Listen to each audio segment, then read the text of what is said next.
السلام عليكم ورحمة الله وبركاته. الحمد لله نحمده ونستعينه ونستغفره ونؤمن به ونتوكل عليه ونعوذ بالله من شرور أنفسنا ومن سيئات أعمالنا من يهده الله فلا مضل له ومن يضلله فلا هادي له وأشهد أن لا إله إلا الله وأشهد أن محمدا عبده ورسوله. أما بعد فإن خير الحديث كتاب الله وخير الهدي هدي محمد صلى الله تعالى عليه وسلم وشر الأمور محدثاتها وكل محدثة بدعة وكل بدعة ضلالة وكل ضلالة في النار. قال تعالى: فلولا نفر من كل فرقة منهم طائفة ليتفقهوا في الدين ولينذروا قومهم إذا رجعوا إليهم لعلهم يحذرون. وقال النبي صلى الله عليه وسلم: لا تشد الرحال إلا إلى 3 مساجد.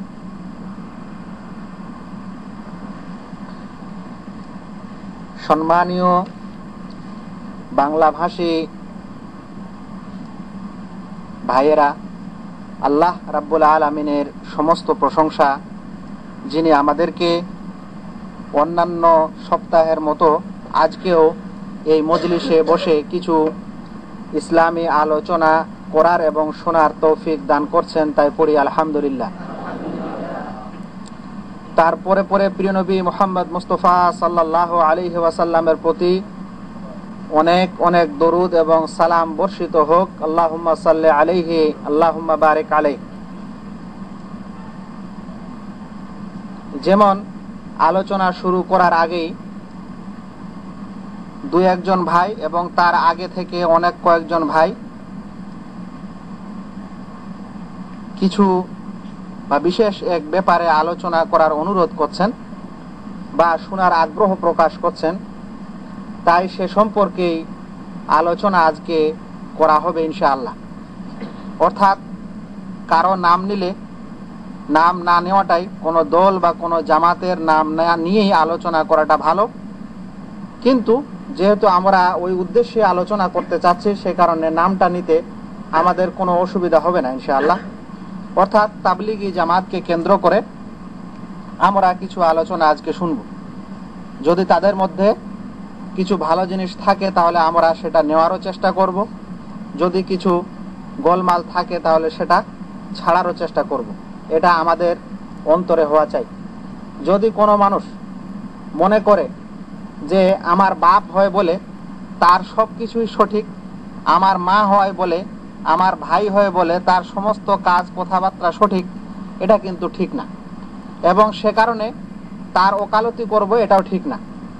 আমরা যে যাই কাজ করি না কেন, আমরা যে কিছুই করি না কেন, এবং যে দলেরই সমর্থন বা তার সাথে থাকি না কেন, আমাদের মধ্যে কিছু ভুল ত্রুটি থাকাটা স্বাভাবিক।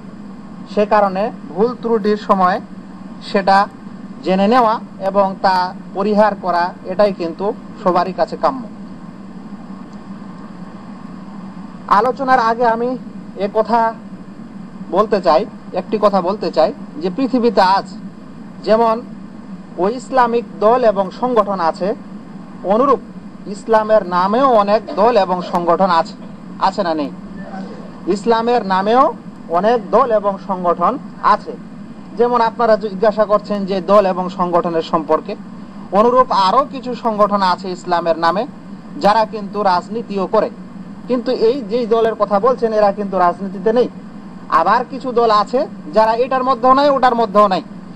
আবার কিছু দল আছে, সংগঠন আছে যারা কিন্তু বিশেষ ব্যক্তিগত সংগঠন করে থাকে, মানে বিশেষ এক ব্যক্তিকে কেন্দ্র করে তাদের সমস্ত চিন্তা ধারণা, তার মানে সেই ব্যক্তির সমস্ত চিন্তা ধারণা এবং তার পূর্বসূরির চিন্তা ধারণা অনুযায়ী জীবনযাপন করে। এরকমও দেশে দল অনেক রকম আছে।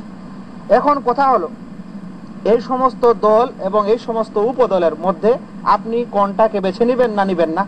কোনটার সাথে আপনি থাকবেন না এবং কোন দলটার সাথে আপনি থাকবেন, এবং যদি আপনি কোনো একটা বিশেষ দলের সাথে থাকেন তার মানে এই যে আপনার সব 100%ই সঠিক এ মনে করে আপনি চলবেন। এরকম করা যাবে কি যাবে না আমরা আলোচনা শুনবো। তবে এরকম সময়ে দুই প্রকারের মানুষ আমরা বসবাস করছি সমাজে। একটা হলো আলেম সমাজ, আর একটা হচ্ছে সাধারণ সমাজ। এখানে আলেম সমাজের কিছু কর্তব্য আছে, আর এখানে জনসাধারণেরও কিছু অবশ্যই কর্তব্য আছে। আলেম সমাজের কর্তব্য কি? যদি আপনারা আলেম সমাজকে দেখতে যান তাহলে আলেম সমাজের উপরে দায়িত্ব আছে ইসলামের প্রচার এবং প্রসারে। আলেম সমাজের উপরে দায়িত্ব আছে ইসলামের সঠিক নির্দেশনা দেওয়ার। যদি আজ আলেম সমাজ ইসলাম, কোরআন এবং হাদিসের শিক্ষা না দেয় তাহলে যেমন তারা গুনাহগার হবে তেমন গোটা উম্মতই পথভ্রষ্ট হবে। আল্লাহ রাসূল সাল্লাল্লাহু আলাইহি সাল্লাম বলছেন, ওয়া ইন্নাল উলামা ওয়ারাসাতুল আম্বিয়া, আবু দাউদের হাদিস, হাদিসটি সহিহ। আল্লাহ রাসূল বলছেন যে ওলামারাই অর্থাৎ ইসলামের পণ্ডিতরাই নবীদের উত্তরাধিকারী। নবীদের প্রতিনিধিত্ব করে কারা? ওলামায়ে কেরামরা, যাদের মধ্যে কোরআন এবং হাদিসের, কোরআন এবং সুন্নতের এবং আনুষঙ্গিক পূর্ণ জ্ঞান আছে। এই ওলামাদেরকেই উম্মতকে এবং সাধারণ মানুষকে বুঝাতে হবে। এটা হচ্ছে ওলামায়ে কেরামদের কর্তব্য, এবং এই কর্তব্যকে কেন্দ্র করে বা এই কর্তব্যকে সামনে রেখে আমিও আজ আপনাদেরকে এই বিষয়ে কিছু কথা শোনাবো, এটা আমার উদ্দেশ্য।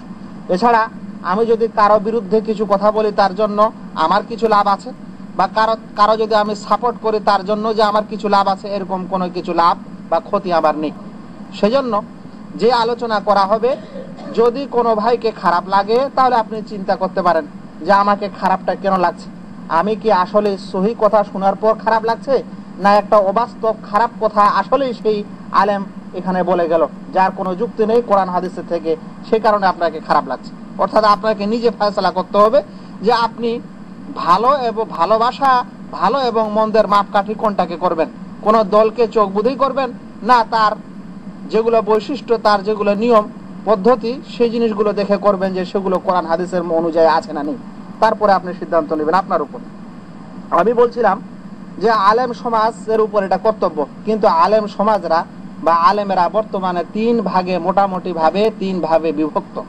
যদি দেখা যায় তাহলে আলেম সমাজরা মোটামুটি 3 ভাগে বিভক্ত আমাদের দেশে বা সব জায়গায়। এক নম্বর হচ্ছে যাদের একটু জ্ঞান কম, যারা ভালো মন্দ, সঠিক এবং বেঠিক তারা পার্থক্য করতে পারছে না।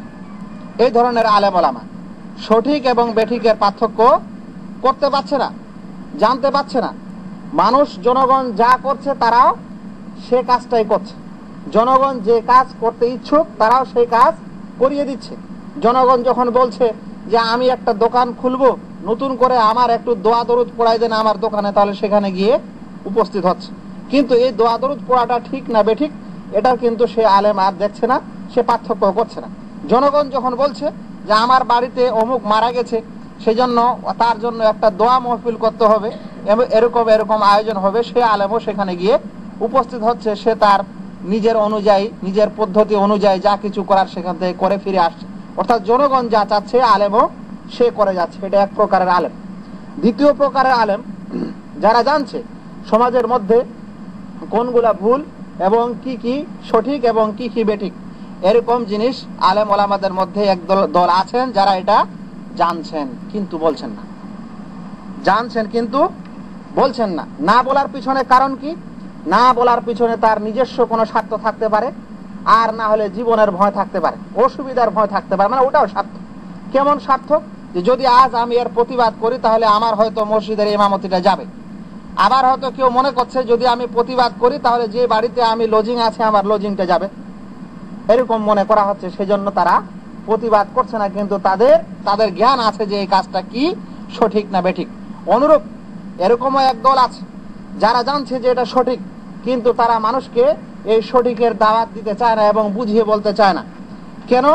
যে যদি আমরা এদেরকে এই জিনিসগুলো থেকে বাধা দিই, পূর্ণরূপে ভালোভাবে যদি আমরা এদেরকে বুঝাই এবং বাধা দিই, তাহলে আমরা আর ভোট পাবো না। এক ধরনের আলেম সমাজ। এর এই কথার পরিপ্রেক্ষিতে আমাকে কেউ প্রশ্ন করতে পারবেন না, আমি এই কথা মানি না।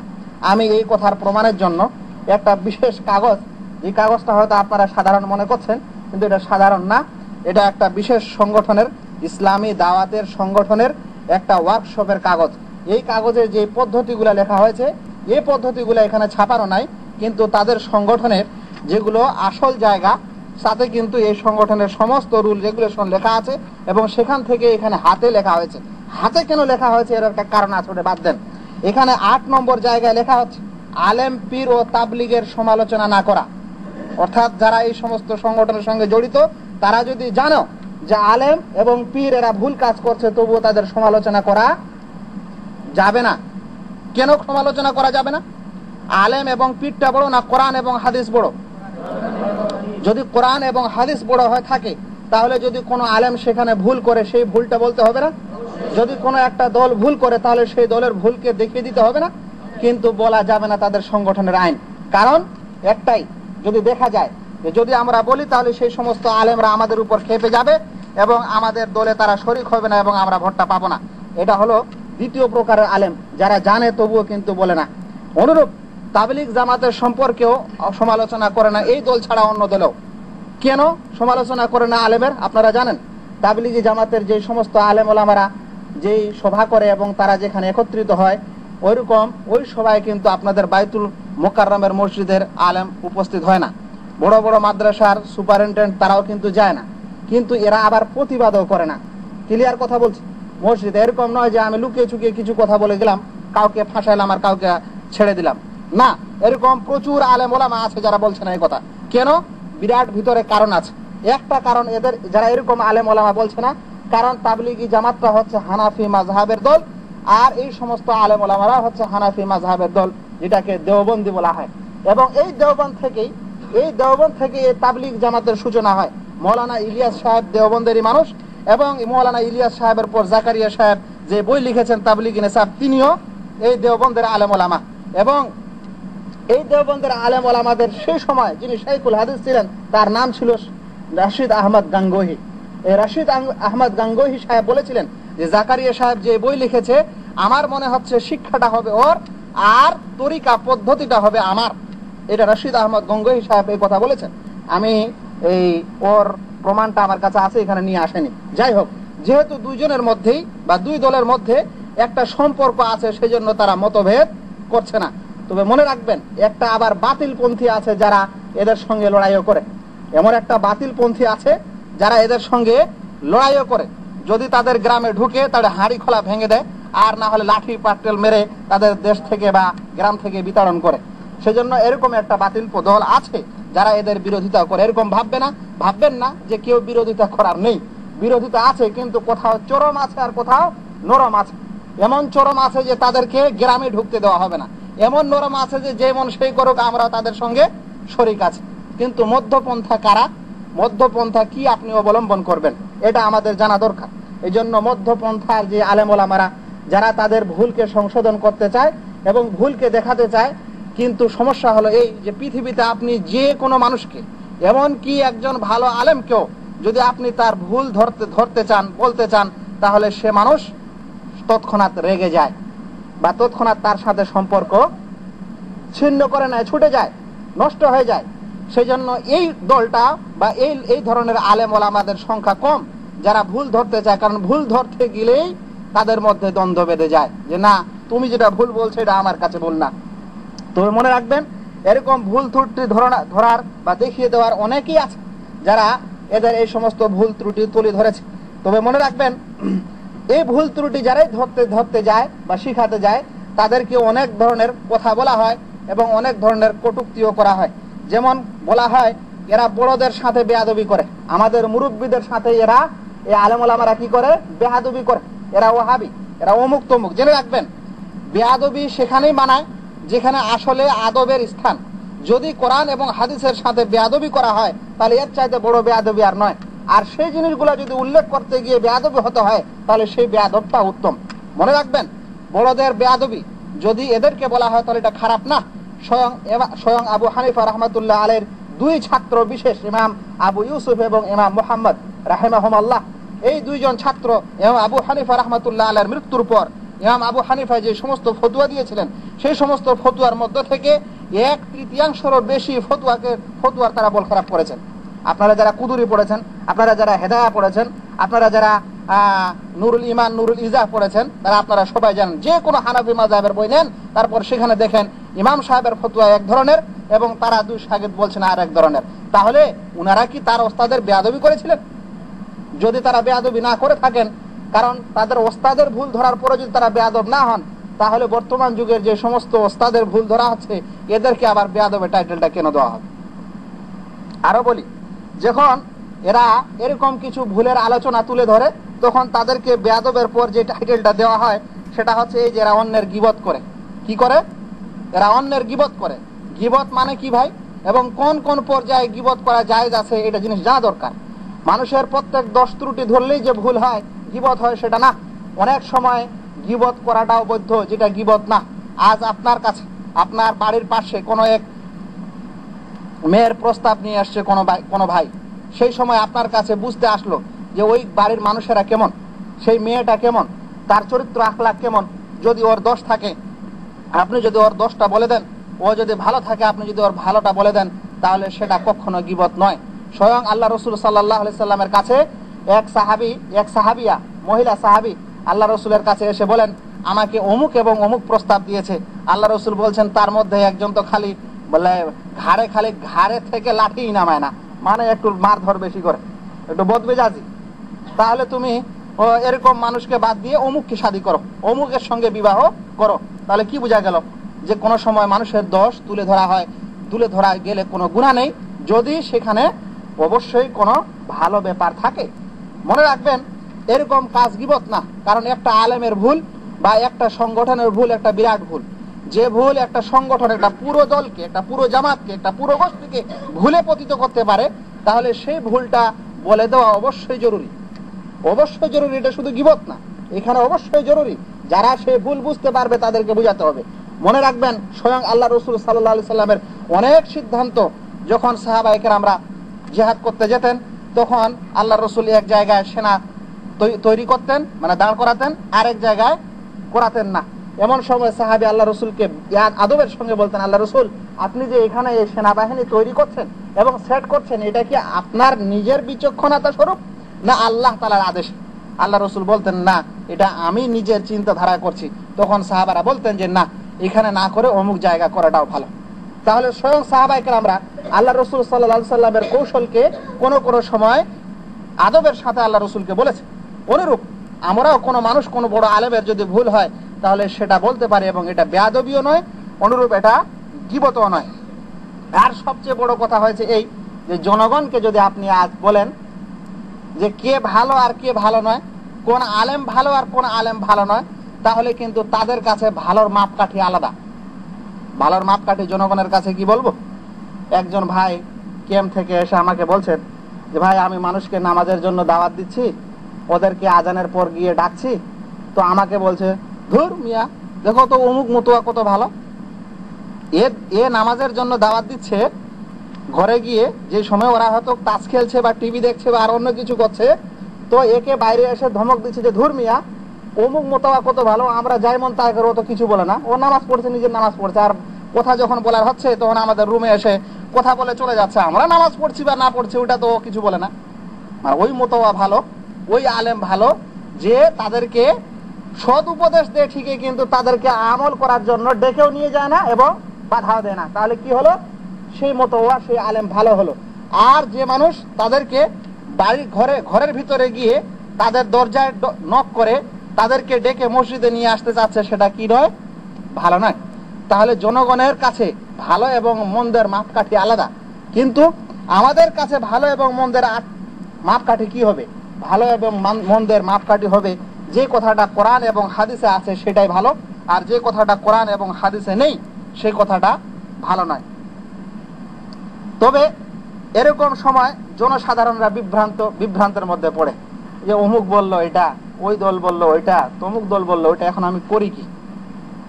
তবে জনগণ এখানে ভুল করবে যদি জনগণ আলেম ওলামাদের বা সংগঠনের এরকম কাজকর্ম দেখে বা ফতুয়া ফারায়েজ দেখে যদি সিদ্ধান্ত নেয় যে ধুর, এরা যখন এত গোলমাল করছে তো এদের কাছেই যাব না, যদি এ কথা বলে তাহলে ভুল করবে। কারণ পৃথিবীতে আমরা দেখতে পাচ্ছি, বাজারে যদি পানিওয়ালা দুধ পাওয়া যায়, কোনো বাজারে এক বাজারে সমস্ত খাঁটি দুধ পাওয়া যায়? সেখানে অবশ্যই পানিওয়ালা দুধ থাকে। আপনি যদি সোনার মার্কেটে যান, তাহলে আমাদের দেশের মতো সোনার মার্কেটে সব খাঁটি সোনা থাকে না। আপনি যদি মাছের বাজারে যান, তাহলে সমস্ত মাছ যে সুন্দর আছে সেটা কি বলতে পারবেন? কিন্তু আপনি যদি বলেন যে যেহেতু সোনাতে খাদ দেওয়া হয়, যেহেতু দুধে পানি মিক্সচার করা হয়, তাহলে আমি এই দুধই কিনবো না আর সোনাই কিনবো না, এটা সিদ্ধান্ত ঠিক হবে? কখনো ঠিক হবে না। আপনার কর্তব্য কি হবে? আপনি নিজে না পারলে কাউকে সাথে করে নিয়ে সেই জিনিসটা চিনবেন, আর না হলে আপনাকে আল্লাহ তাআলা যতখানি বিবেক দিয়েছে কম করে হলে অতখানি বিবেক খাটিয়ে আপনি ওর মধ্য থেকেই একটা বেছে নিয়ে আসবেন। সেই কারণে আপনাদের কর্তব্য, যেটা জনসাধারণের কর্তব্য, যে এরকমের মধ্যে আমাদেরকে অবশ্যই শুনতে হবে, বুঝতে হবে কার দাওয়াতটা সঠিক, কার আহ্বানটা সঠিক, কে কতখানি শুদ্ধ দাওয়াত দিচ্ছে।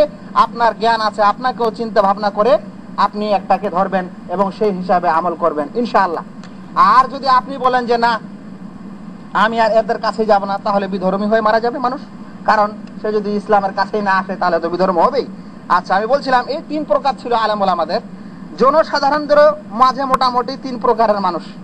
জনসাধারণরাও 3 প্রকারের মানুষ। এক প্রকারের জনগণ যারা হককে চায় এবং আসল জিনিসকে খোঁজ খবর নেয়, যারা এই আসল জিনিসের খোঁজ খবর নেয় এবং হকের তালাশ করে, আল্লাহ তাআলা তাকে হকের পথ দেখিয়ে দেন, তাকে সত্যের পথ দেখিয়ে দেন।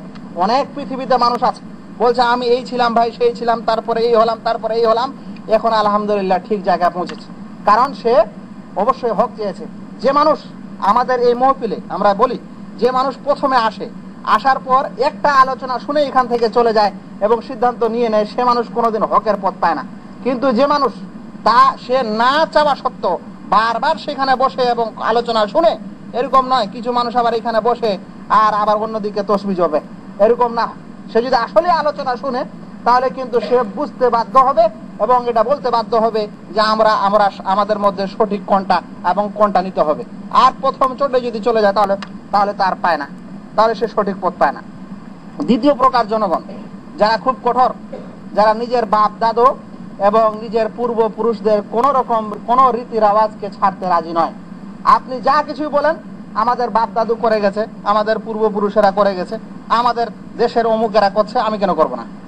যদি এরকম হয় তাহলে সে মানুষও কঠিন, কারণ বাপ দাদুর এই ইসলাম না সেটা আপনাদের বাপ দাদুর ইসলাম, আর না এটা আমার বাপ দাদুর ইসলাম। এটা ইসলাম হলো মহান আল্লাহ এবং তার রসুল সাল্লাল্লাহু আলাইহি সাল্লাম। আমাদেরকে এইখানে মাথা নত করতে হবে। ইসলাম মানে হচ্ছে আত্মসমর্পণ করা, কোরআন এবং সুন্নতের কাছে আত্মসমর্পণ করতে হবে। সেটা যেই বাপ দাদুই বলুক আর যেই বাপ দাদুই করুক, যদি এরকম মনোভাব থাকে তাহলে সেই হক পেতে পারে। কিন্তু তৃতীয় পর্যায়ের একটা লোক আরো আছে এক ধরনের, যারা কিন্তু এই গোলমাল ছেড়ে বাদ দেয়, তারা আসেই না, সেই জন্য তারা বেদিনী এবং বিধর্মী জীবন যাপন করছে, যারা কোরআন হাদিসের কোনো আইনও শুনতে রাজি না আর মানতেও রাজি না।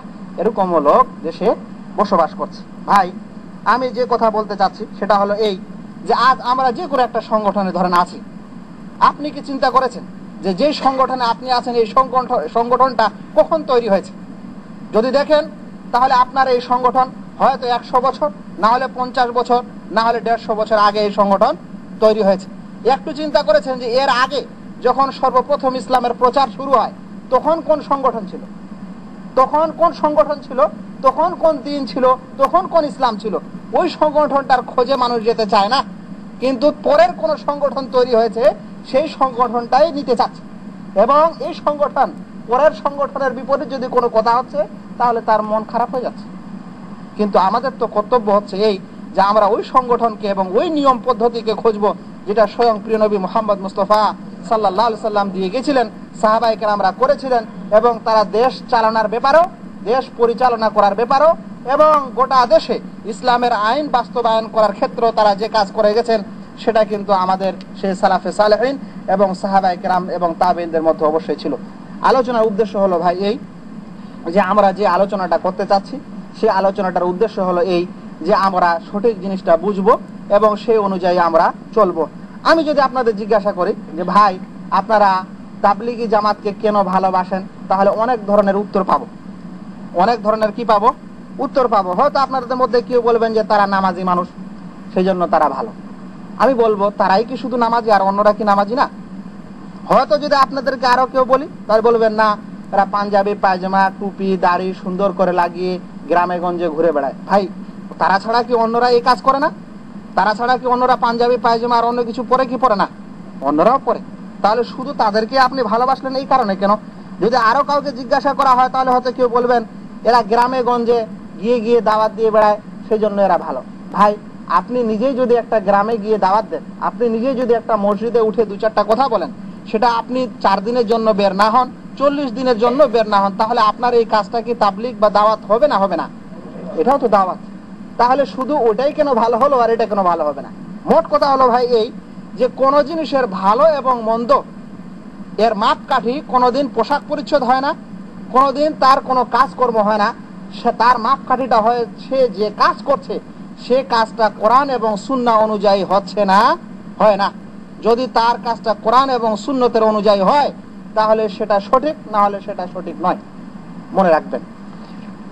এখন আমি আপনাদের সামনে কয়েকটি কোরআন শরীফের আয়াত এবং আনুষঙ্গিক কয়েকটি হাদিস পাঠ করব এবং এই কোরআন এবং হাদিসের দৃষ্টিতে দেখব যে আমাদের এই সমস্ত ভাইয়ের যাদের নিয়ত ভালো এবং নিয়ত ভালোর কারণে তারা বাড়িঘর থেকে বেরিয়ে যায় এবং কষ্ট করে নিজের খাওয়া নিজে তৈরি করে হাঁড়ি পাতিল নিয়ে ঘুরে বেড়ায়, কিন্তু তাদের যে পদ্ধতি সেই পদ্ধতিটার সাথে কোরআন এবং হাদিসের মিল আছে কিনা আমরা খানিক দেখার চেষ্টা করব। আল্লাহ তাআলা, যদি আপনাদেরকে প্রথমে একটা প্রশ্ন করি যে পৃথিবীর মধ্যে কোন বইয়ের ইলমটা সর্বশ্রেষ্ঠ, তাহলে কি উত্তর দিবেন? আল কোরআনের ইলম হচ্ছে সবচেয়ে শ্রেষ্ঠ ইলম, তার সাথে সুন্নত। এখন আমি আপনাদের প্রশ্ন করতে চাই, এই ভাইয়েরা যেই ইলমটা বা যেই বইটা দেশে এবং গ্রামে গ্রামে পড়িয়ে বেড়ান সেটা কোরআন শরীফ না অন্য বই? কেন কোরআন শরীফকে নিয়ে বেড়া হয় না? কেউ হয়তো আপনাদের মধ্যে বলতে পারেন যে কোরআন শরীফের আরবি তো সবাই বুঝতে পারে না, ওই জন্য বাংলায় বা উর্দুতে পড়ানো হয়। কেন কোরআন শরীফটাকে বাংলা এবং উর্দুতে করে সেটাকে বোঝানো হচ্ছে না? আজ ভরি ভরি কোরআন শরীফ বাংলা এবং উর্দু হয়ে গেছে, হয়েছে না হয়নি? তাহলে সেই কোরআন শরীফের তাফসীর এবং কোরআন শরীফের ব্যাখ্যা কেন দেওয়া হয় না সর্বোৎকৃষ্ট বইটা? কেন একটা আজ থেকে 40-50 বছর আগে যে বই লেখা হয়েছে সেই বইটা নিয়ে বেড়া হচ্ছে? এবং এটা সত্য, আজ যেখানে এই দলের মানুষেরা আছেন, দুঃখের সাথে বলা যেতে পারে যে আজ কোরআন শরীফ অনেকেই জুজদানের মধ্যে ভর্তি করে রেখেছে, কিন্তু তাবলীগী নিসাব ইমামের কাছে অবশ্যই আছে। প্রত্যেক নামাজের পর মানুষকে সেখান থেকে দার্স দেওয়া হচ্ছে, কিন্তু কোরআন শরীফের দার্স দেওয়া হয় না। অনুরূপ কোরআন শরীফের পর গোটা উম্মতের মধ্যে সর্বশ্রেষ্ঠ বই কোনটি? সেই হাদিসের নাম বুখারী শরীফ। কেন বুখারী শরীফের দার্স দেওয়া হয় না? কেন তারপরে একটা বইয়ের দার্স শুরু করা হয়েছে? আজ যেখানে এর বিস্তার হচ্ছে সেখানে শুধু এই বইয়েরই দার্স হচ্ছে, কেন কোরআন এবং হাদিসের সরাসরি দার্স হবে না? কেন মানুষকে কোরআন শরীফের দার্স আমরা তাফসীর এবং তার মানে এবং বিশ্লেষণ আমরা বুঝাতে পারবো না? যেই ইমাম বা যেই লেখক বা যেই আলেম এই তাবলীগী নিসাব লিখে গেছেন, ফাজাইলে আমল লিখে গেছেন, তিনার সেই কথাগুলি আরবি থেকেই তো নেওয়া হয়েছে, আরবি বই পুস্তক থেকেই নেওয়া হয়েছে। কেন কোরআন শরীফ এবং হাদিসের একটা সুন্দর জিনিস যেটা আমাদের কাছে সবচেয়ে প্রিয় এবং সবচেয়ে উত্তম, সবচেয়ে উৎকৃষ্ট, সর্বশ্রেষ্ঠ, সেটা দার্স কেন দেওয়া হয় না ভাই? এখানে প্রশ্ন আসে। আমাদেরকে যদি দার্স দেওয়ার সিস্টেম করতে হয় বা দিতে হয় তাহলে কোরআন এবং হাদিসের দার্সকে আগে অগ্রাধিকার দিতে হবে, নচেত অন্য জিনিসকে অগ্রাধিকার দিলে সেটা কখনো ঠিক হবে না। আল্লাহ তাআলা কোরআনে বলছেন, সূরা কামারের 17 নম্বর এবং 22 নম্বর আয়াতে, একটি আয়াত দুই জায়গায় বলছেন ওয়ালাকাদ ইয়াসসারনাল কুরআনা লিযিকরি ফাহাল মিন মুদ্দাক্কির। কোরআনের একটা সর্বশ্রেষ্ঠ বাণী সমস্ত মানুষকে আহ্বান করছে যে আমি কোরআনকে আসান করেছি, আমি কোরআনকে সহজ করেছি, লিযিকরি জ্ঞানের জন্য, শিক্ষার জন্য, ফাহাল মিন মুদ্দাক্কির কেউ কি আছে যে এখান থেকে জ্ঞান নেবে? আল্লাহ তাআলা আহ্বান করছে যে আমি কোরআন শরীফকে সহজ করেছি, মানুষকে আছে যারা জ্ঞান নেবে। কোরআন শরীফ সহজ। আজ আমরা আরবি মানে বুঝতে পারি না, কোরআন শরীফের একটা মানে বুঝতে পারি না, কিন্তু আমাদের মতো বাংলাদেশের মানুষ, পাকিস্তানের মানুষ, ইন্ডিয়ার মানুষ আর পৃথিবীর যে কোনো নন আরবিক মানুষ যারা আরবি ভাষীয় নয়, তারাও যখন হাফেজ হচ্ছে, কোরআন শরীফের কম্পিটিশনে আসছে, তারাও কিন্তু আরবের চেয়ে এগিয়ে যাচ্ছে। তাহলে কেন? একটা সুন্দর এমন জিনিস, যেই ব্যাপারটা বা যেই ইলমটা বা যেই জ্ঞানটা আল্লাহ তাআলা পৃথিবীর সমস্ত মানুষকে দিয়েছেন এবং সবাই এতে জ্ঞান অর্জন করতে পারে, কিন্তু মানুষ জ্ঞান অর্জন করতে চাইবে তাহলে না। সেই জন্য তো আল্লাহ তাআলা বলছেন যে ফাহাল মিন মুদ্দাক্কির। আল্লাহ তাআলা সূরা যুখরুফে আরো বলছেন ইন্না জাআলনাহু কুরআনান আরাবিয়্যা, আমি এই কোরআনকে আরবি ভাষায় করেছি, লাআল্লাকুম তাআকিলুন, যেন তোমরা বুঝতে পারো, যেন তোমরা জানতে পারো, বুঝতে পারো। তাহলে কোরআন শরীফকে আল্লাহ তাআলা আরবি ভাষায় করেছেন এই কারণেই যেন মানুষ সেটা বুঝে এবং শিখে। মানুষ যদি না বুঝে না শিখে তাহলে দোষটা কার? দোষটা মানুষের। অনুরূপ সেই দলের যে দল কোরআন শরীফকে ছেড়ে অন্য জিনিসের শিক্ষা দেয় বা অন্য কিছুর শিক্ষা দিতে চায় মানুষকে, কিন্তু কোরআন শরীফের শিক্ষা দিতে চায় না, কোরআন শরীফের জ্ঞান মানুষকে সরাসরি দিতে চায় না, তাহলে আমাদের বুঝতে হবে যে এটা কিন্তু অবশ্যই একটা ভুল আছে যেখানে আমরা বা এরকম লোকেরা করে যাচ্ছে। একটি আরো কথা, আল্লাহ তাআলা কোরআন শরীফে কিভাবে তবলিগ, যারা তবলিগ করবে অর্থাৎ মানুষকে দ্বীনের দাওয়াত দিবে, বুঝাবে, তাদের কেমন হতে হবে, কি করতে হবে, সে কথাও কিন্তু আল্লাহ তাআলা কোরআনে বলেছেন। এরকম না যে যার ইচ্ছা সেই ইসলামে, যারা তাবলিগ করবেন, মানুষকে বুঝাবেন, দাওয়াত দিবেন, তাদের সম্পর্কে আল্লাহ তাআলা বলছেন উদউ ইলা সাবিলি রাব্বিকা বিল হিকমা। আল্লাহর রাসূলকে সম্বোধন করা হচ্ছে, তার সাথে সাথে সমগ্র উম্মতকে সম্বোধন করা হচ্ছে। আল্লাহ রাসূল বলছেন উদউ ইলা সাবিলি আল্লাহ তাআলা বলছেন উদউ ইলা সাবিলি রাব্বিকা বিল হিকমা, তুমি মানুষকে আল্লাহর পথে, তোমার রবের পথে আহ্বান করো হিকমতের সাথে, জ্ঞানের সাথে, কৌশলের সাথে। মানুষকে কিসের দিকে ডাকো? আল্লাহর পথের, রবের পথের দিকে ডাকো। ওয়াল মাউইজাতিল হাসানা, এবং সুন্দর উপদেশ দিয়ে। তাহলে আল্লাহ তাআলা প্রথমে কি বলছেন? জ্ঞানের সাথে মানুষকে দাওয়াত দাও। তারপরে কি বলছেন? সুন্দর উপদেশ দিয়ে মানুষকে দাওয়াত দাও। ওয়া জাদিলহুম বিল্লাতি হি আহসান, এবং তাদের সঙ্গে তর্ক বিতর্ক করো উত্তম পন্থায়। উত্তম পন্থায় মানুষদের সঙ্গে কি করো? তর্ক বিতর্ক করো। তাহলে আল্লাহ তাআলার আদেশ যে মানুষকে আল্লাহর পথে দাওয়াত দিবে, তার মধ্যে এক নম্বরে ইলম হওয়া দরকার, জ্ঞান হওয়া দরকার, নাকি বলেন? দ্বিতীয় নম্বর, তার মধ্যে মানুষকে বুঝানোর ক্যাপাসিটি থাকা দরকার, সেজন্য মানুষকে বুঝাতে পারে, তর্ক বিতর্কের সময় উত্তম কথা বলে সে মানুষকে বুঝিয়ে দিতে পারে। এই জিনিসগুলি মানুষের মধ্যে হতে হবে, দায়ের মধ্যে হতে হবে, যে দাওয়াত দিবে, যে তাবলীগ করবে, তার মধ্যে হতে হবে। এই কারণেই ইমাম বুখারী রাহমাতুল্লাহ আলাইহি তিনি যখন বুখারী শরীফের এক কিতাবুল ইলমে লিখছেন যে আল ইলমু ক্বাবলাল কাওলি ওয়াল আমাল, যখন বাব বা পরিচ্ছেদ লিখছেন তখন প্রথমে বলছেন যে আল ইলমু ক্বাবলাল কাওলি ওয়াল আমাল, কথা বলার আগে, মানুষকে আগে কিছু বলার আগে ইলম অর্জন করতে হবে, তারপরে আমল করতে হবে। কি বলছেন? আগে ইলম অর্জন করতে হবে, তারপর আমল করতে হবে। আমি এখন আপনাকে প্রশ্ন করতে চাই, আজ বহু ভাই আপনি আপনার নজরে দেখতে পারেন, আপনিও নিজে চিন্তা করেন, যেই ভাই কিছুই জানে না, ইসলাম থেকে একেবারে বিমুখ, স্কুলের ছাত্র, মাদ্রাসার ছাত্র, যেখানকার ছাত্র চাষি মানুষ বা এমনি সাধারণ উকিল মানুষ বা মাস্টার মানুষ, যে নামাজও পড়ে না, দোয়া দরুদও জানে না, সূরা ফাতিহা পর্যন্ত জানে না, এরকম মানুষকে সাথে নিয়ে নেওয়া হয়, এই দলে নেওয়া হয় না? হয় না? হওয়ার পর 10 দিনের দাস, যেখানে আমির সাহেব গেলেন তার পিছনে পিছনে সে মানুষও গেল, ওখানে যে সমস্ত দোয়া দরুদ শিখলো সেখানে শিক্ষা দেওয়া হলো, ক্লিয়ার। যখন সে কয়েকটা 40-এ মারলো, কয়েক 40-এর পর তখন তাকেই আমির করার পর তাকেই কোনো জায়গায় পাঠিয়ে দেওয়া হলো। এতটুকু ইলম হলে কি ইসলামের ইলম? এতটুকু ইলম হলে কি কোরআন এবং হাদিসের জ্ঞান অর্জন করে নিতে পারে একজন মানুষ?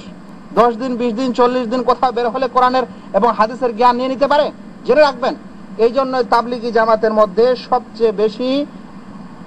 সবচেয়ে কম আলেম থাকে। এখানে আলেম নেই বরাবর। আপনি তাদেরকে জিজ্ঞাসা করেন মাসলা, উত্তর দিতে পারে না। আপনি তাদেরকে জিজ্ঞাসা করেন কোরআন শরীফের একটা আয়াত এর মানে করে দেন, পারে না। হাদিস বলতে বলেন, পারে না। তাহলে ইসলামের শিক্ষার আগে প্রথমে প্রয়োজন আছে জ্ঞানের, যে কথা আল্লাহ তাআলা কোরআনে বলছেন উদউ ইলা সাবিলি রাব্বিকা বিল হিকমা, এবং আল্লাহ রাসূল সাল্লাল্লাহু আলাইহি ওয়াসাল্লাম প্রত্যেক মানুষকে জ্ঞান অর্জন করতে বলেছেন। জ্ঞান অর্জন করা ছাড়াই যদি কোনো মানুষকে আলেম করে দেওয়া হয়, তাহলে মুসলিম শরীফের একটা হাদিস, আল্লাহ রাসূল বলছেন যে আল্লাহ তাআলা কিয়ামতের পূর্বে ইলমকে তুলে নেবেন। সাহাবারা জিজ্ঞাসা করলেন, ইলম এবং জ্ঞান কিভাবে তোলা হবে? জ্ঞান তো বই পুস্তকে থাকবে, এটা তোলা কেমন করে হবে কিয়ামতের আগে? আল্লাহ রাসূল বললেন যে ইলমকে সরাসরি তোলা হবে না, সেই সময় আলেম মানুষের মৃত্যু হয়ে যাবে। আর যখন আলেম মানুষদের মৃত্যু হয়ে যাবে, তখন জাহেলদের ইসলামের ফতোয়া জিজ্ঞাসা করা হবে, তখন তারা না জেনেই ফতোয়ার উত্তর দিবে। ফাযাল্লু, তারা নিজেই পথভ্রষ্ট হবে, ও আযাল্লু, এবং অপরকে পথভ্রষ্ট করবে। তাহলে যদি কোনো মানুষের মধ্যে জ্ঞান না থাকে, ইলম না থাকে, তাহলে সে মানুষ যেন তাবলীগ না করে, অতটুকুই করে সে যতটুকু জানে।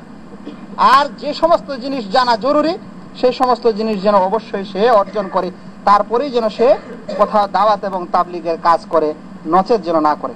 আপনাদের আরো জানা দরকার মহান আল্লাহ তাআলা কোরআনে বলছেন যে এই যারা তাবলীগ করবে, এই তাবলীগ করার পদ্ধতি কি হবে। মহান আল্লাহ তাআলা কোরআনে পদ্ধতিও বলছেন। এরকম নয়, কোরআন শরীফের মধ্যে সমস্ত কিছু আছে ভাই। যদি মানুষ শিখতে চায় তাহলে ফাহাল মিন মুদ্দাকির, আল্লাহ তাআলা যেমন বলছেন। আল্লাহ তাআলা কোরআনে বলছেন ফালাউলা নাফারা মিন কুল্লি ফিরকাতিন মিনহুম তাইফা লিয়াতাফাক্কাহু ফিদ-দ্বীন, তোমাদের মধ্যে একটি দল অবশ্যই এরকম হওয়া চাই। আল্লাহ তাআলা বলছেন তোমাদের মধ্যে একটি দল অবশ্যই এরকম হওয়া চাই যারা লিয়াতাফাক্কাহু ফিদ-দ্বীন, যারা দ্বীনের সমাজ, দ্বীনের জ্ঞান শিক্ষা নেবে, এরকম এক দল হওয়া চাই। তারপরে ওয়ালাইউনদিরু কওমাহুম ইযা রাজাউ, শিখে যখন বাড়ি ফিরবে তখন তারা তাদের কওমকে, তাদের গোত্রকে শিখাবে। নিজে শিখার পর কি করবে? নিজের গোত্রকে, নিজের কওমকে, নিজের দেশবাসীকে, নিজের গ্রামবাসীকে শিখাবে। লাআল্লাহুম ইয়াহদারুন, হতে পারে তারা সতর্ক হয়ে যাবে, হতে পারে সে মানুষেরা ভালো হয়ে যাবে। এই আয়াত থেকে কি বোঝা যাচ্ছে ভাই? এই আয়াত থেকে বোঝা যাচ্ছে প্রত্যেক মানুষকে গভীর ইলম শিক্ষা করার দরকার নেই। মানুষের এক বড় দলের মধ্যে, এক গোত্রের মধ্যে, গ্রামের মধ্যে কিছু মানুষের জন্য শিক্ষা অর্জন করা জরুরি, এবং শিক্ষা অতক্ষণ পর্যন্ত অর্জন করবে যতখানি দরকার। তারপরে তাকে ফিরে আসতে হবে কোথায়? ফিরে আসতে হবে নিজের দেশে এবং নিজের গ্রামে। তারপর শিক্ষা দিতে হবে নিজের পরিবারবর্গকে এবং পরিবারদের। কিন্তু আপনারা একটু লক্ষ্য করেছেন এই দলের ব্যাপার সেবার কি? এই দলের যদি ব্যাপার সেবার দেখেন তাহলে তারা নিজের পরিবার পরে আগে বাইরে যান, নিজের দেশ ছেড়ে বিদেশে যান, বিদেশ থেকে নেই ইউরোপ, আমেরিকা সব দেশে ঘুরে বেড়ান, বাড়ির দিকে কোনো লক্ষ্য নেই। হতে পারে এমনও বাড়ির মানুষ আছে নিজের ছেলেটা নামাজ পড়ে না, নিজের স্ত্রী পর্যন্ত নামাজ পড়ে না, কিন্তু ওদের উপর তাগিদ কম।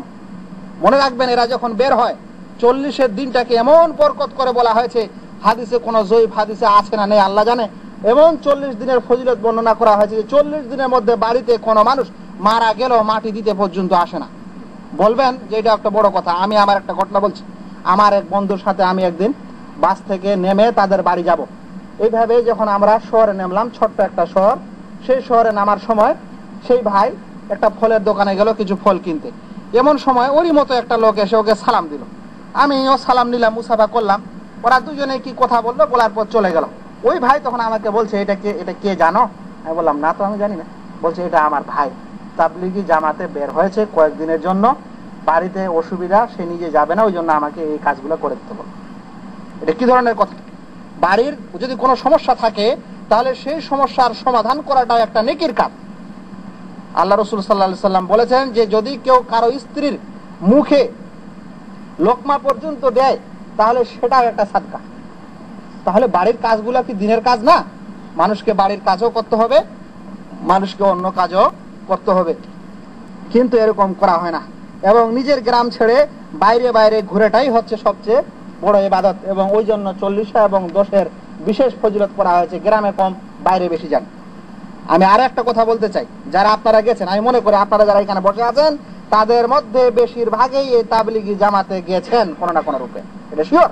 আমি আপনাদের বলতে চাই যে মানুষকে যখন আপনি ইসলামের শিক্ষা দিবেন, সেই শিক্ষার সময় কোন শিক্ষাটা আপনাকে আগে দিতে হবে, আদেশের মধ্যে এবং নিষেধের মধ্যে। আদেশ যখন কোনো মানুষকে করবেন তখন কোনটাকে আগে করবেন? কোন আদেশটা? ডান হাতে খেতে হবে এই আদেশটা, না মানুষকে আদেশ করতে হবে প্রথমে তাওহীদের? মানুষকে যখন আপনি নিষেধ করবেন তখন কি ওকে নিষেধ করবেন যে না তুমি বাম হাতে খেও না, না তাকে আপনি আগে নিষেধ করবেন যে তুমি শিরক করো না? কারণ শিরক সবচেয়ে বড় গুনাহ। মানুষকে আগে কি করতে হবে? নিষেধ করার সময় ওই জিনিসটার বর্ণনা আগে বলতে হবে। দুঃখ হলো সত্য যে এই দলের ভাইয়েরা যখন মানুষকে আদেশ করেন তো শুধু ফজিলতের হাদিসই শুনান, এগুলা করেন এত পাবেন, এগুলা করেন এত পাবেন, কিন্তু কোনোদিন শিরকের আলোচনা এবং যেগুলো আমাদের দেশে কবর মাজারে ভরে আছে সেই সমস্ত আলোচনা করা হয় না। সত্য না মিথ্যা কথা বললাম? কেন? ইসলামে কিছু জিনিস আদেশ করতে হবে আর কিছু জিনিস ছেড়ে দিতে হবে। ইসলামে যেমন আদেশ আছে তেমন নিষেধও আছে। আল্লাহ তাআলা বলছেন কুনতুম খায়রা উম্মাহ। আল্লাহ তাআলা বলছেন আমি আপনাদেরকে প্রত্যেকটি কথা কোরআন বা হাদিসের দলিল দ্বারা বলতে চাচ্ছি, এরকম না যে নিজের থেকে আমি বলছি। আল্লাহ তাআলা কোরআনে বলছেন কুনতুম খায়রা উম্মাহ, তোমরা উত্তম উম্মত, তোমরা উত্তম সম্প্রদায়। কখন? তা'মুরুনা বিল মারুফ, যখন তোমরা মানুষকে ভালোর আদেশ করবে, ওয়া তানহাউনা আনিল মুনকার, এবং খারাপ থেকে নিষেধ করবে। যদি আজ কোনো মানুষ শুধু ভালোরই আদেশ করে, খারাপ থেকে মানুষকে খারাপ থেকে নিষেধ না করে, তাহলে কোরআন শরীফের এই বিধান অনুযায়ী সে উত্তম উম্মত হতে পারে? উত্তম উম্মত হতে পারে না। উত্তম উম্মতের জন্য তাকে ভালো কাজের উপদেশও দিতে হবে খারাপ কাজ থেকে নিষেধও করতে হবে, এবং খারাপ কাজ থেকে নিষেধ করাটাই হচ্ছে সবচেয়ে বড় কষ্টকর ব্যাপার। আমি অনেক ভাইকে বলেছি, আমি যাই দাওয়াতে ক্যাম্পে, বলছে ভাই ফজিলতের কথা বলেন, ফজিলতের, অন্য কথা বলেন না, একটু ঝগড়া লাগবে। অন্য কথা বললে কি হবে? ঝগড়া লাগবে। অন্য কথাগুলো ইসলামে ছেড়ে দেবো, যেগুলো ইসলামে আল্লাহ রসুল এবং আল্লাহ তাআলা নিষেধ করে গেছেন সেই কথাগুলো বাদ দিয়ে দেবো? সব খালি আদেশ কিছু নিয়ে যাবো নাকি? কোরআন শরীফের এই আয়াতের বিপরীত, আল্লাহ রসুল সাল্লাল্লাহু আলাইহি সাল্লামের দাওয়াতেরও বিপরীত। এবার এই সমস্ত জিনিস একটা সাধারণ ব্যাপার, এগুলো ভুল আছে, যদি এগুলো সংশোধন হয় এবং ঠিক হয় তাহলে মানতে কোনো অসুবিধা নেই। আমি আপনাদেরকে আরো একটা তিক্ত সত্য কথা বলছি, যে কোনো তাবলিগি জামাতের ভাইদের, আমিরদের যদি আপনি একটু ভুল ধরতে যান, তারপর থেকে আপনার সঙ্গে কথাবার্তা এবং উঠা বসা বন্ধ হয়ে যায়। তারপর থেকে উঠা বসা এবং কথাবার্তা বন্ধ হয় না, হয় না। আপনি যদি নিষেধ না করেন, আমি করে দেখেছি, আমি নিজে করে দেখেছি এই উদ্দেশ্যে যে হতে পারে কিছু কাজ দিবে, কিন্তু দেয়নি। তারপরে থেকে একবারও আর ওই বাড়িতে দাওয়াত পাইনি। একবারও যারা ডেকে নিয়ে গেল হাত ধরে, যখন গিয়ে মজলিসে কিছু কথা বললাম, তারপর থেকে আর জীবনে ডাকলো না। তাহলে এটা কি ধরনের কথা? যদি আমাদের কেউ সদুপদেশ, শয়তান সদুপদেশ দেয়, তাও তো নিতে হয়, কিন্তু আজ যদি আলেম ওলামারা তাদেরকে সদুপদেশ দেয়, তাহলে সেটা হবে না। চিত্ত শক্ত। যাই হোক, এগুলা ছিল কিছু ভুল জিনিস এবং বড় বড় ভুল জিনিস, যেগুলোর আলোচনা করলাম। এখন আমি আপনাদেরকে আরো কয়েকটি ভুলের কথা এখান থেকে বলে দিতে চাই। ভাই, আমার উদ্দেশ্য এটা নয় যে আপনারা ওদেরকে গালিগুলুজ করেন আর যেমন তাই করেন না। আপনি দেখেন সঠিকটা কি, যদি সঠিকটা থাকে তাহলে ওদের সঙ্গে জড়িত হন এবং ওদের সাথে কাজ করেন, না যদি না হয় তাহলে আপনি দূরে থাকেন এবং আপনি ভালোভাবে কাজ করেন নিজে নিজে। আমি আপনাদেরকে আরো বলছি, মানুষ যাই ভুল করুক, মানুষ একটা আদবের ভুল করতে পারে, মানুষ একটা চলাফেরার ব্যাপারে ভুল করতে পারে, কিন্তু যদি কেউ আকীদাগত ভাবে ভুল করে, ইমানের ব্যাপারে ভুল করে, বিশ্বাস আকীদার ব্যাপারে ভুল করে, তাহলে সেই ভুলটা মানার মতো, মানার যোগ্য?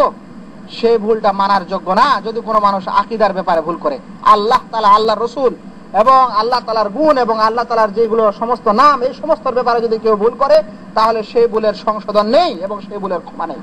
আপনাকে একটি প্রশ্ন, এই আলেমুল গায়েব অর্থাৎ গায়েবের ইলম, অদৃশ্যের ইলমের মালিক কে? আল্লাহ তাআলা। এর দলিল কি? এর দলিলে কোরআনে আল্লাহ তাআলা স্পষ্ট ভাষায় বলছেন, আলেমুল গায়েবে ফালা ইউযহিরু আলা গায়বিহি আহাদা। আল্লাহ তাআলা গায়েবের আলেম, গায়েবের সম্পর্কে তিনি জ্ঞাত, ফালা ইউযহিরু আলা গায়বিহি আহাদা, এবং তিনি এই গায়েবের সম্পর্কে কাউকে কিছু দেন না, কাউকে অবগত করান না তার গায়েবের সম্পর্কে। আল্লাহ তাআলা কোরআনে আরো বলছেন সূরা লোকমানের 34 নম্বর আয়াতে, ইন্নাল্লাহা ইনদাহু ইলমুস সাআ, কিয়ামত কবে হবে এর জ্ঞান কার কাছে? আল্লাহ তাআলার কাছে। ওয়া ইউনাজ্জিলুল গায়স, পানি কখন হবে না হবে সেটার ইলম আল্লাহ তাআলার কাছে। ওয়া ইয়ালামু মা ফিল আরহাম, মায়ের পেটে কি থাকে সেটা আল্লাহ তাআলা জানেন। ওয়া মা তাদরি নাফসুম মাযা তাকসিবু গাদা, কোন মানুষ জানে না, কোন আত্মা জানে না কাল সে কি কর্ম করবে।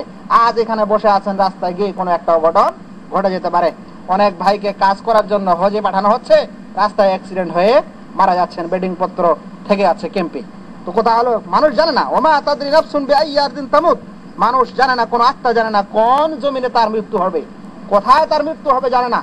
অনেক ভাই সৌদি আরবে খুব সুন্দর ভালোভাবে থাকলো, বাড়ি যাওয়ার সময় টাকা পয়সা সবকিছু ক্লিয়ার করে নিল, যখন প্লেনে গিয়ে বাড়িতে নামলো, কিছুদিনের মধ্যে সে মানুষ মারা গেছে, ওখান থেকে খবর আসছে। হচ্ছে কি হয় না? অনেক মানুষ শুধু প্লেন থেকে নেমেছে, নামার পর দাম্মাম রিয়াদ থেকে খালি আসবে নিজের বাসায়, নিজের জায়গায়, দেখা গেল রাস্তায় তার মৃত্যু হয়ে গেছে। আল্লাহ তাআলা বলছেন যে আল্লাহ তাআলা জানেন যে কোথায় কার মৃত্যু হবে, তাছাড়া আর কেউ জানে না।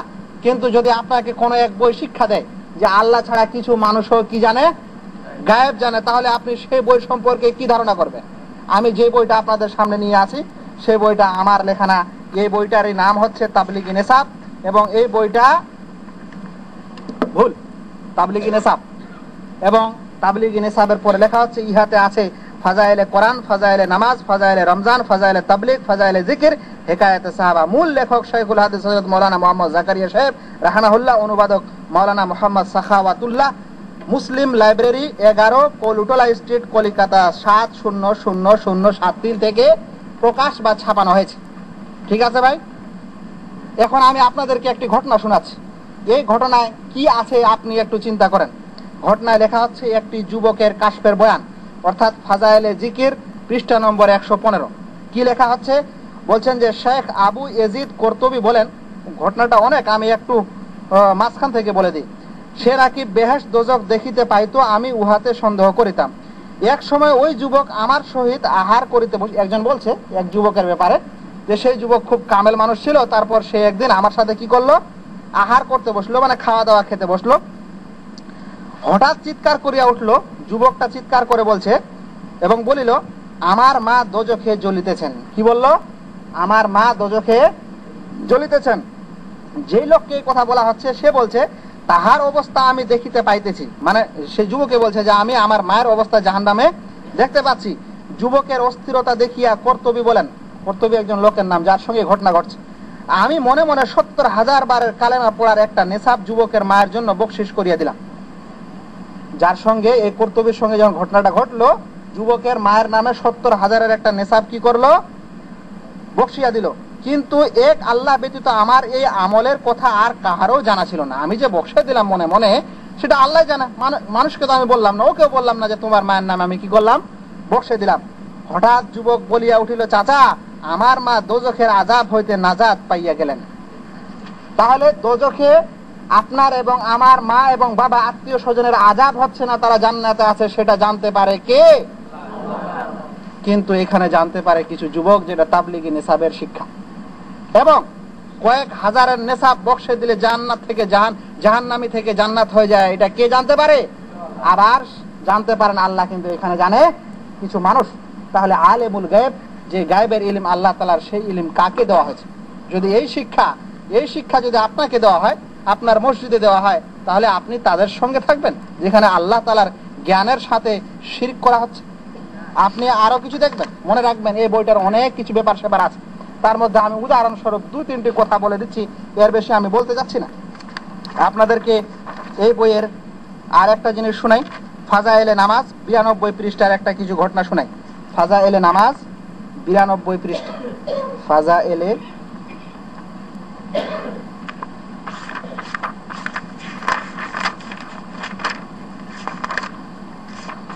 হ্যাঁ পেয়ে গেছি। ফাজাইলে নামাজ 92 পৃষ্ঠা। আমি কিন্তু বাংলা পড়ে শোনাচ্ছি ভাই, এরকম ভাববেন না যে আমি নিজের পক্ষ থেকে আপনাদেরকে কিছু শেখাচ্ছি। এখানে বলা হচ্ছে বুজুর্গানের কতিপয় কিচ্ছা, কেসা কাহিনী দিয়ে ইসলামের দাওয়াত দেওয়া হয় মানুষকে। মনে রাখবেন এই কেসা কাহিনী আমাদেরকে অনেক ধ্বংস করেছে, এবং এই ধ্বংসের একটা পন্থা এটাও, যে মানুষকে কোরআন হাদিসের সাথে সাথে কে জানে কোন বুজুর্গ কোথায় ছিল।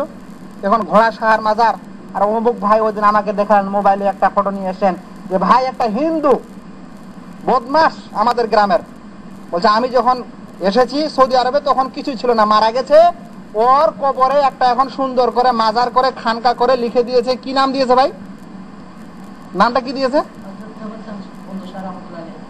হযরত জগৎ চন্দ্র শাহ রহমতুল্লাহ আলাইহি। এটা মিথ্যা কথা না, এটা মিথ্যা কথা না।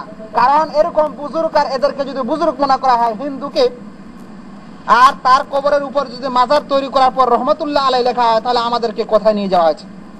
আজ ইনি দেখেছেন বলে এখন ইনি যখন মারা যাবেন, এই লোকেরা যখন মারা যাবেন, এদের সন্তানেরা আসবে তখন ভাববে যে আসলেই বড় বুজুর্গ ছিল, এবং এটাই হচ্ছে। তো এরকম বুজুর্গের কেসা কাহিনী এখানেও শুনেন, যেখানে কোরআন হাদিসকে যেখানে স্থান পাবে না, সেখানে কেসা কাহিনী অবশ্যই স্থান পাবে। কি স্থান পেয়েছে বলছেন? শেখ আব্দুল ওয়াহেদ একজন বিখ্যাত সুফি ছিলেন। তিনি বলেন, একদা রাত্রিবেলা নিদ্রাবশত আমার রাত্রিকালীন তসবিহ ও ওজিফা পড়িতে পারিলাম না। যে কোনো রাত্রিবেলা ইবাদত করতেন, ওদিন পড়তে পারলেন না তসবিহ এবং ওজিফা। স্বপ্ন যোগে আমি সবুজ রঙের রেশমি পোশাক পরিহিতা এক পরমা সুন্দরী বালিকাকে দেখিলাম। স্বপ্নে কি দেখছে? এক মেয়েকে, বালিকাকে, খুব সুন্দর। আপাদ মস্তক তাহার তসবিহ পাঠেরত ছিল। সে আমাকে বলিল, আমাকে পাওয়ার জন্য চেষ্টা করো। কি বলছে সেই বালিকা?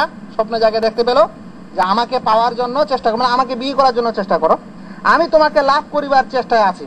সেই মেয়েও বলছে যে আমিও তোমাকে লাভ করব, এরও চেষ্টায় আমি আছি, ওই জন্য আমি তসবিহ তাহলে মুক্ত আছি, তুমিও থাকো। অতঃপর সে কয়েকটি হৃদয়গামী কবিতা পাঠ করিল। সেই যুবতী মেয়ে কিছু কবিতা পাঠ করে শোনালো। তারপর তিনি নিদ্রা হইতে উঠিয়া কসম করিলেন। এখন এই বুজুর্গ যার ঘটনা বলা হচ্ছে, সে ঘুম থেকে উঠে কি কসম করিলেন, কসম খেলেন জীবনে তিনি আর কখনো রাত্রিবেলায় ঘুমাইবেন না।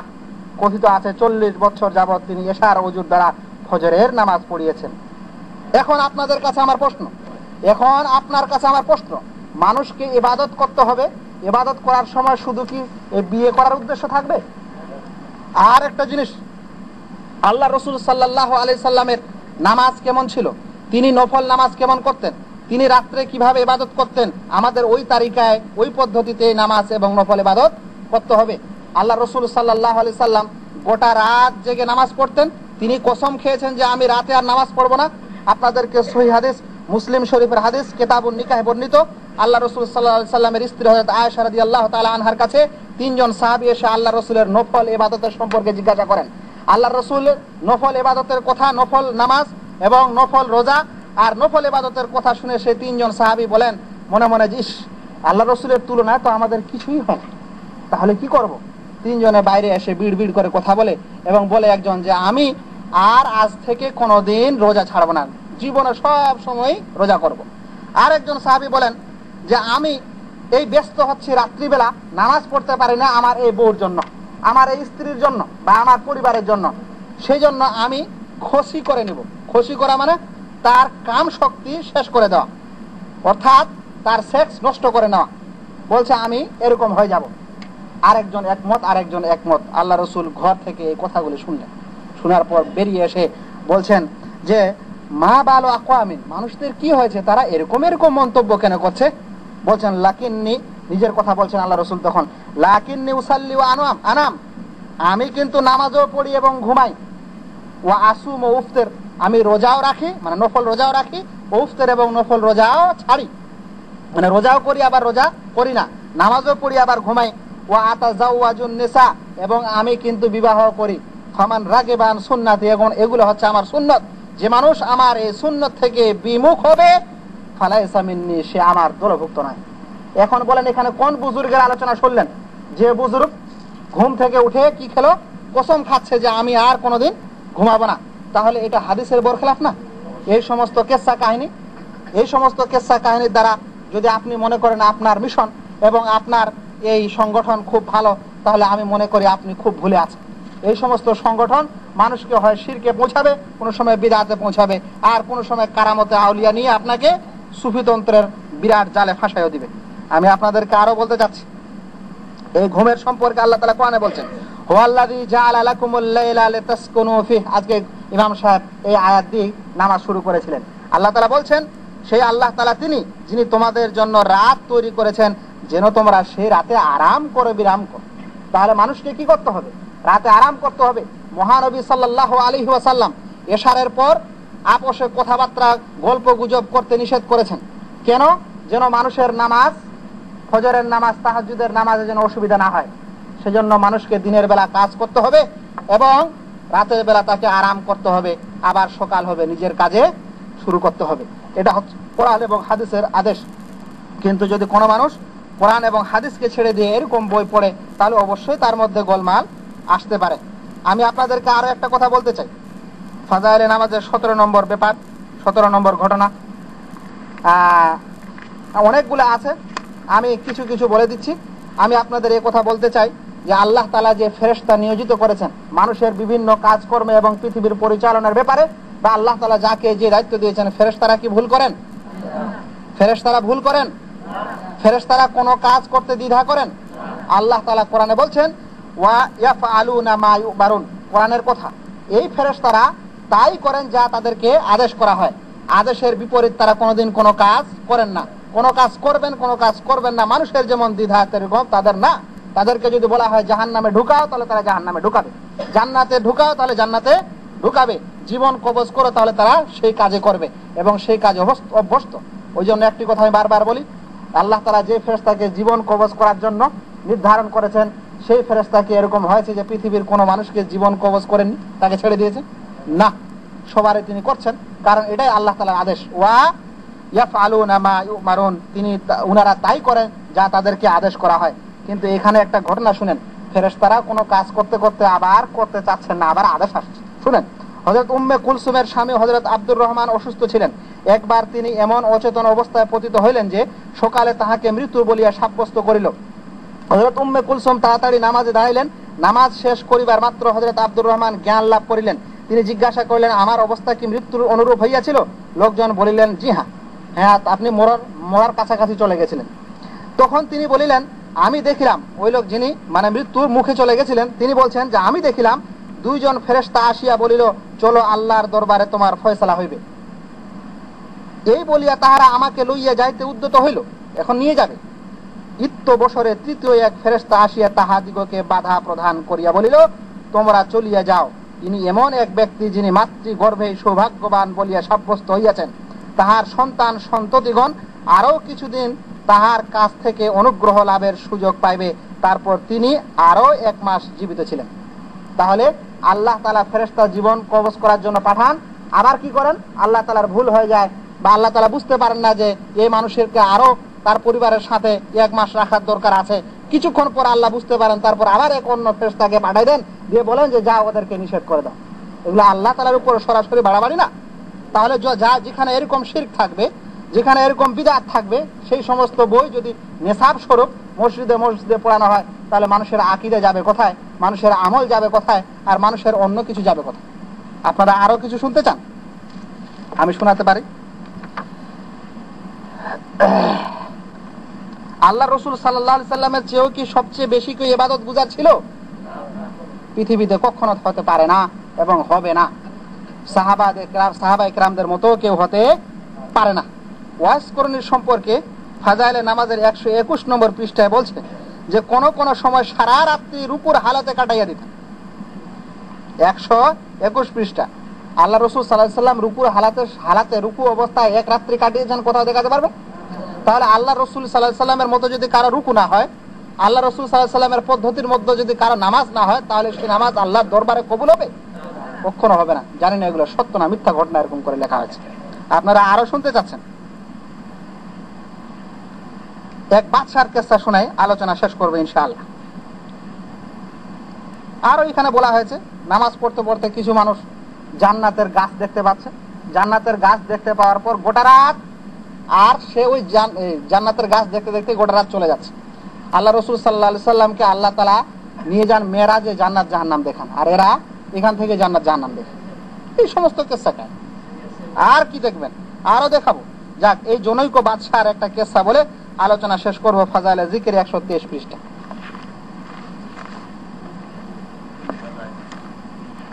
হ্যাঁ, ঘটনা শুনেন। জনৈক কাফের বাদশার কিসসা।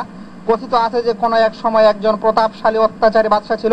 ঘটনা চক্করে সে কোন এক যুদ্ধে মুসলমানদের হাতে বন্দী হইল। অত্যাচারী বাদশা মুসলমানদের হাতে বন্দী। মুসলমানগণ প্রতিশোধ গ্রহণের উদ্দেশ্যে তাহাকে একটি প্রকাণ্ড ডেগের মধ্যে রাখিয়া আগুনের উপর রাখিয়ে দিল। একটা ডেগ মানে একটা পাত্র, তার উপর বসায় আগুনের উপর রেখে দিল। মানুষ পুড়াও যাচ্ছে না, কিছু হচ্ছে না। জানেন, বাদশা প্রথমে তাহার উপাস্য দেবতাগণকে ডাকিতে লাগিল। সে কাফের ছিল, সেই জন্য দেবতাকে ডাকছে। কিন্তু ইহাতে কোনো ফল না হওয়ায়, মানে আগুনের উপর কাউকে যদি বসিয়ে দেন, তারপরে ওর দেবতাকে ডাকতে ডাকতে ফল হচ্ছে না, এতক্ষণ পর্যন্ত এখনো জীবিত কিন্তু কিছু হয়নি। তারপর কি হলো? যখন ফল পেল না, তৎক্ষণাৎ আল্লাহর উপর ঈমান আনিয়া কালেমা শরীফ পড়িতে আরম্ভ করিল। ওই সময় কি করলো? কালেমা শরীফ এখন শুরু করে দিল। আল্লাহ যখন দেবতা শুনলো না, এখন আল্লাহর উপর ঈমান আসলো। মনে রাখবেন, বলছেন আপনারা জানেন ফেরাউন এবং মুসা আলাইহিস সালামের কিসসা। যখন ফেরাউন সে সমুদ্রে ডুবছিল, পানি খেয়ে খেয়ে পেটটা মোটা হয়ে গেছিল, আল্লাহ বলছে, আল্লাহ তোমার উপর ঈমান আনলাম, মুসার রাবের উপর ঈমান আনলাম। আল্লাহ কি বললেন? এখন তোমার ঈমান আর কাজে দিবে না। এখানে যখন উত্তপ্ত হাড়ির উপর তার শরীর পুড়ে যাচ্ছে এবং সেই সময় দেবতার নাম নিচ্ছে, ওই সময় আবার আল্লাহর নাম নিয়ে তার তওবা কবুল হয়ে যাচ্ছে। কোরআন শরীফের এই ঘটনার পুরোপুরি বিপরীত। এবার শুনেন, ইখলাসের বদৌলতে আল্লাহর তরফ হইতে সাহায্য আসিল। ইখলাসের কারণে আল্লাহর পক্ষ থেকে সাহায্য আসছে। ও প্রবল বৃষ্টি আরম্ভ হইল, পানি শুরু হয়ে গেল, তাহলে তো আগুন কি হবে? নিভে যাবে। আগুন নিভিয়ে গেল। অতঃপর ভীষণ ঘূর্ণিবার্তা আসিয়া ডেকটা উড়াইয়া নিয়ে এক কাফের মুলুকের মধ্যে ফেলিল। এখন কি হলো? ঘূর্ণি বাতাসে ওই হাঁড়িকে উড়াতে লাগলো, মানুষ কিন্তু মারা যায়। আচ্ছা, তখন সে শুধু কালেমাই পড়িতেছিল।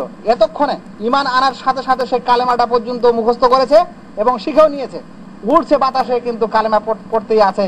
এখন সে আল্লাহর পাক্কা ওলি হয়ে গেছে। তাহার নিকট দেশের সমস্ত লোক কোথায় পড়লো ভাই? দেখটা গিয়ে কাফের মুলকে ধাম করে পড়লো, তবুও তার কিছুই হয়নি। এখন কি হলো? দেশের সমস্ত লোক জড়ো হইলে সে সমস্ত ঘটনা ব্যক্ত করিল। এখন ঘটনা মানুষকে শোনাচ্ছে, কাফের মানুষকে। ইহাতে ওই এলাকার সকলে ইসলাম ধর্ম গ্রহণ করিল। আল্লাহ জানে সেই ঘটনাটা ঘটেছিল কার সাথে, আর ওই দেশটাই বা কি কোন দেশ ছিল যে দেশে এই লোক উড়ে গেছিল, আর ওই লোকটাই বা কত শক্ত ছিল যাকে আগুনও স্পর্শ করলো না, বাতাসেও ক্ষতি হলো না, আছাড়াও কোনো অসুবিধা হলো না। আর তার কথা শুনেই অন্য দেশের কাফেরেরা কি হয়ে গেল? মুসলমান হয়ে গেল। এরকম বহু, আপনাদেরকে ডজন ডজন এরকম কেসা এবং কাহিনী এখানে পাবেন। তবে এ কথা নয় যে শুধু কেসা কাহিনী আছে, কিছু ভালো কথা আছে। কিন্তু ভালো কথার সাথে যখন খারাপ কথার মিক্সচার হবে এবং মানুষ আকীদা এবং আমলের পার্থক্য বুঝতে পারবে না, তখন সেই বই পড়াও যেন সে ছেড়ে দেয়। কারণ যে মানুষ ভালো এবং মন্দের পার্থক্য করতে পারবে তাহলে না উপকার হবে, না হলে সাধারণ মানুষের কাছে তো সবগুলোই সমান। সবগুলো সমান কি সমান না? আরো সমান। আমি যেখানে আপনাদেরকে বালিকার কথা বলছিলাম, সেখানে এক নয় প্রায় 4টা ঘটনা নিয়ে এসেছে, 4টা ঘটনাই বালিকা। আপনি দেখে নেবেন ফাজাইলে নামে যে মনে পড়লাম, দেখে নেবেন।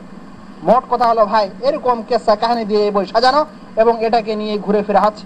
ওই জন্য বলছিলাম, যদি আলেম মানুষ কোনো বই না পড়ায় এবং না পড়ে, তাহলে সে মানুষ এটার মধ্যে ভুল আছে না ঠিক আছে কেমন করিবার সে জানবে? আর